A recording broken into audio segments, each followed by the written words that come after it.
According to your company, Kenna Security, a good 60 to 70% of all reported vulnerabilities don't need to be patched. How do you determine that 30 to 40% you do need to patch? What you got to do is you got to figure out what is the likelihood of this particular vulnerability being exploited. And if it is exploited, what's the impact? So first of all, if the likelihood is near zero, then the impact is going to have to be massive for me to even consider it, right? So what are the things that affect likelihood? There's stuff like, is there any sort of either a proof of concept or weaponized code that already exists out there? Because if that happens, the chances of that being exploited in the wild, which is typically the next step, go way up, right? So the likelihood has since gone way up as well. Now, there is some other things that you need to consider, and threat intel can help there as well. As there's differences between targets of opportunities and targeted attacks, right? A target of opportunity is I am going after you because I found a vulnerability and you happen to have it. But the other is targeted attack. And you can use some intel for that as well to start to understand who are the adversaries that are going after you because of who you are. Then what are their methods of operation? What do they typically use? And then figure out whether or not you're vulnerable to those types of things. What's the best approach to sort of collecting threat intelligence? Is it just buying a service, cobbling together open source streams, or doing both? I mean, the best is both, right? Yeah. If you can do both, do both.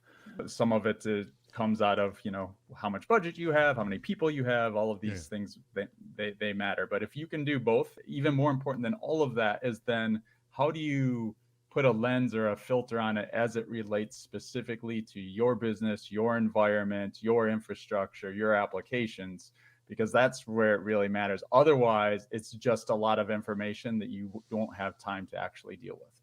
Here's an obvious question here from Jesse. He says, what are your strategies to minimize the issue of circular reporting across threat feeds? How do you deal with that? I guess experience, over time, false positives that come across, it just comes back around and around until you filter down to what is actual and needed.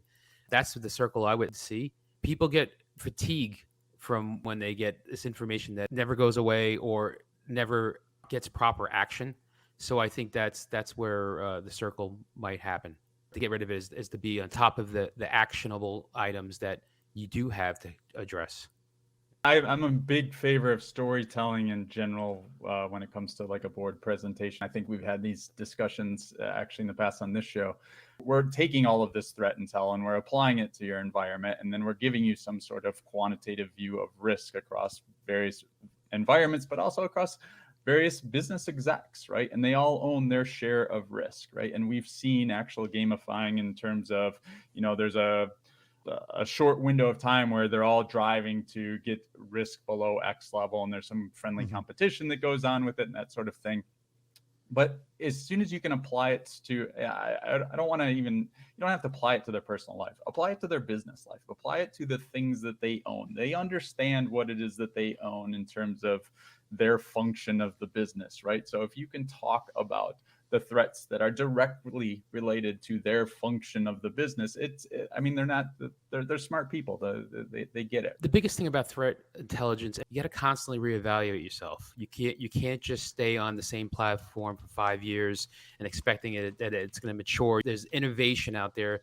There's so many other products trying to help with this. So you really need to take a look at yourself regularly. You really need to make sure you're budgeting to make those changes and those pivots. And you got to really decide on what is the best amount of threat intelligence that you want to receive that can be something you can handle.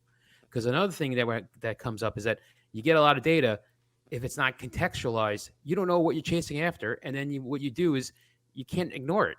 So you have to make sure your sources that you're bringing in, the technologies that's consuming it, and the actions that follow up around that are quick and nimble and always using the best technology. So definitely reevaluate yourself.